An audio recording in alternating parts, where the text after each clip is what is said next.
Hey everyone, welcome back to Stuff About Tutorials. In this video, we will see how we can create an account on Emo. I wonder why you want to create an account in Emo. It is because you want to talk with someone who is on Emo, or maybe you have seen somebody using it and you find it very easy. Or maybe you have heard a lot about Emo that it is really nice to use, so you just want to give it a try and you don't know how to create an account right. So you don't have to worry. In this video, I'll show you how easily you could create your account on Emo. Also, I will try to leave written instructions in the description so you can check that as well. First, you have to make sure you have already installed Emo in your mobile phone, and if you have not installed it, then you can still install it from Google Play or App Store. And once you have installed it, you just have to simply tap on its icon to open it. And once it get open, it will ask you for some permissions. You just have to allow it. After that, it will ask you to enter your contact number and the country you live in.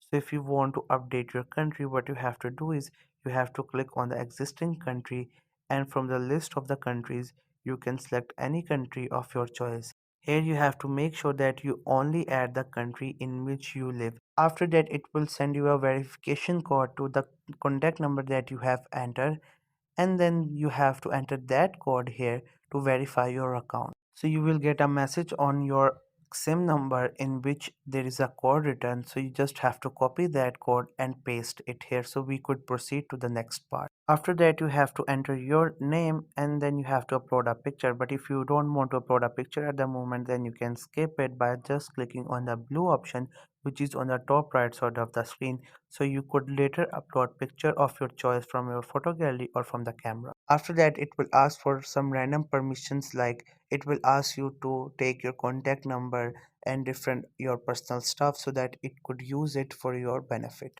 You just have to allow to proceed using the app. So there you can see your account has been created. Now you can use it, you can call somebody, you can do video chatting, and you can also just do random chatting. When you allow Emo to access your contact number, so all your contact numbers who are on this app will get here. So now you can message them and can start communicating with them through this app. You can now change your name on it. You can also upload your profile picture on it. You can upload statuses. You can see other pictures, other name, and what they are doing. If they're posting something, you can also see it. And there are some other random stuff that you can use in the email. This app is actually works as same as the WhatsApp and other apps that we use for messaging and calling. So this is the same thing it does. This was the easiest way I know through which you can create an account on Emo. If you know any other way of doing it, so let me know in the comment section below. Also make sure to subscribe the YouTube channel for more informative videos and updates, and thank you for watching the video.